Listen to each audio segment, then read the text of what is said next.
Hi guys, it's me Erin Cabalo and welcome na naman po sa aking YouTube channel. So for today's vlog, mag-a-update na naman po tayo sa ating ginagamit na product. Tawagin na po natin ito nga, Pregnancy Skincare Routine Update. So nandito naman po tayo guys para ipakita naman po sa inyo kung paano po tayo mag-a-apply at maglalagay ng ating ginagamit sa ating mukha ngayon sa ating pagbubuntis. So ngayon guys, bago nyo po ako samahan sa ating vlog na to, kung bago ka pa lang po sa channel na to, huwag nyo po sana kalimutan mag-like and mag-subscribe. Or kung gusto nyo, mamaya na lang pagkatapos. So yun lang guys, kailangan na natin maligo dahil sobrang init at lagkit-lagkit para makapaghilamos na din at para maipakita ko na po sa inyo yung sabon natin ginagamit bago po tayo maglagay ng o bago po natin ituloy ang ating skincare routine. So yun lang guys, let's go!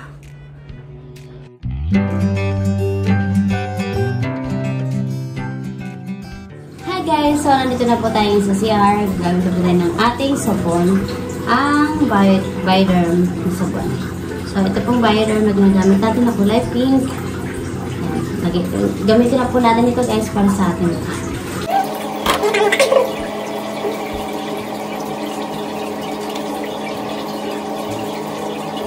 Meron pa kang tigawat dito banda. Tsaka dito.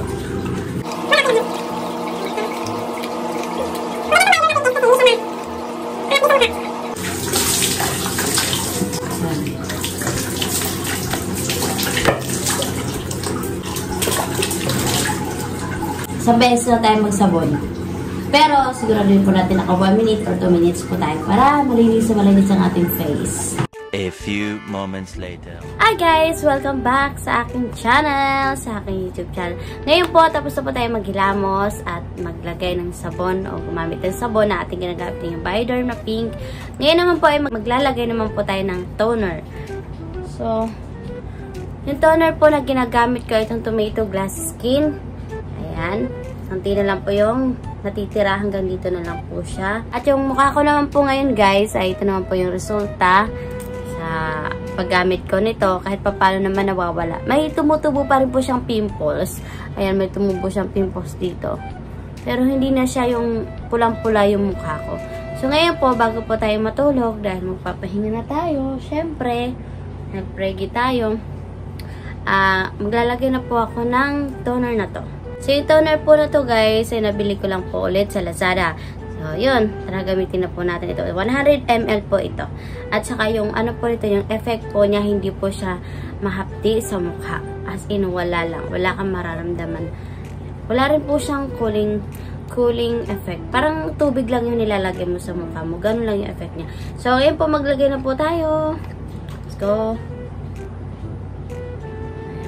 At saka yung kulay niya po ay ayan. Malinaw na malinaw lang po. Malinaw. Wala po siyang kulay na pink or orange, ganun. Tapos, saka na po natin siya ilagay sa ating mukha. Idampi lang natin siya para ma-absorb. Ayan.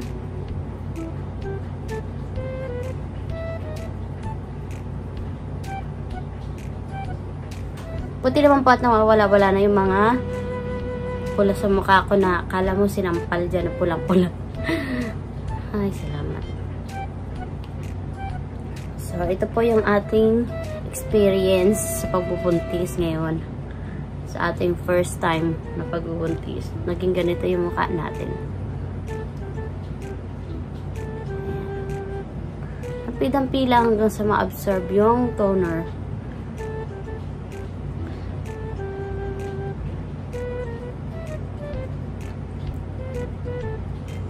Wala na po siya masyadong mga pimples o yung maliliit na butlig, wala na siya. Ito na lang talaga, tsaka ito, tsaka peklat na lang. Peklat na lang yan eh.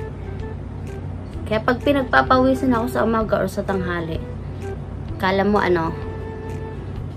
Korean or glass skin nga. Yung sinasabi ng glass skin. Hindi kasi ako nag-a-update ng umaga kasi tinatamad ako. Gusto ko gabi lang. Yun yung mahaba-habang oras. Pag umaga, unahin ko muna kumain bago ang lahat. Kaya tayo nananaba. So, ayan. Absorb na po yung toner natin. Tapos yung tira po, ilagay natin sa leeg. Sayang. Ayan. Tapos dito sa siko. Sayang din. Gawin lang natin to cleanser. Yung toner naging cleanser. O, ba't may sugat ako dito? Nakakaloka. Sa malayuan po, hindi na po siya masyadong halata yung mukha ko. Pero pag sa malapitan talaga halata po na akala mo yung mukha ko, binagsakan ng langka. Ganyan siya sa personal, sa malapitan. Pero pagka medyo malayo-layo naman, hindi na siya masyadong halata. Ngayon po, maglalagay na po tayo ng ointment. Ito, reseta ng ubikain ko. Ano po ilalagay natin? Po siya. Ito pong ointment na to, ang tawag po dito ay betamethasone with gentamicin. Yan siya. Pabaliktad yung kabalik siya. Betamethasone with gentamicin. Yan yung ginagamit ko para dito. Para iwas pamumula. Yan po yung ano niya, yung purpose para mawala yung pamumula. Hindi po talaga ito nakakawala ng pimples. Para lang mawala yung pamumula. Yun. So, magaganda tayo. Dami ko sinasabi. Saka syempre siguraduhin po natin malinis ang ating kamay bago po tayo maglagay ng mga kung ano-ano sa mukha natin para maiwasan po ano pa tawag doon? Infection. Ganon. Infection ang hirap bigkasin. So ito yung lalagyan ko. Pulang. Mayroon siyang tigyawat. At saka ito. Ayan. Tapos lagyan ko na rin po dito unti lang. Tapos saka ko po siya ikakalat. Yun lang yung nilalagyan ko, yung part lang na mayroon. Unti lang din. Ganyan lang kadami oh. Yan. Yan. Ito. Tapos, unti pa ulit. Lagay ulit tayo dito sa may baba.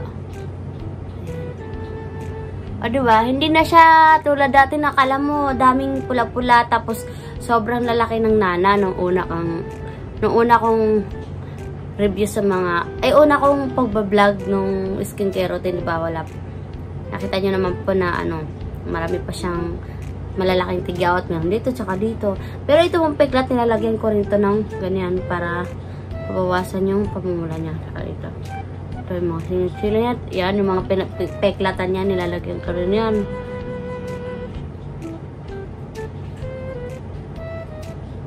Matagal po maubos yung ano na to, yung cream na to. Laki din ng ano niya, ng lalagyan. Tsaka wala siyang amoy. Sa pag gusto ko pa ulit maglagay. So, nilalagay ko po to umaga at gabi. Sa mga pregi po na tulad ko po na may mga ganitong case na maraming kala mo sinampal o nahulugan ng langka tapos pulang-pula yung pa. Try nyo po yung ganito. Ito po nabili ko lang po siya sa Lazada. So umaabot po siya ng 190 plus. Ganon. Kasi ganito po yung nareseta sa akin ni Obikain. Natapon ko lang yung lalagyan. Tapos parehong-pareho po yung laman niya, tsaka yung pangalan niya, tsaka nakalagay din dito RX. Kaya ito po, buti po nahanap po sa Lazada, nakamura naman ako kahit papaano. Kaya yung mga naghahanap po ng mga pampakalma ng pamumula ng mukha natin, ng mga allergy sa mukha natin, mag-try po kayo ng ganito. Tapos, kung magkaroon man po ng kung lalo naman po siyang dumami, edi stop nyo na lang. Ganun. At least po na-try nyo at na-experience nyo din. So, wala naman po masama mag-try. Pwede naman po natin i-stop pagka hindi kinaya ng balat natin. So, yun lang po guys. Maraming salamat po sa time nyo. Huwag nyo po sana kalimutan mag-like or mag-subscribe sa channel na to. At kung nagustuhan nyo po ang video na to. So, yun lang po guys. Good night. Ingat po palagi. God bless.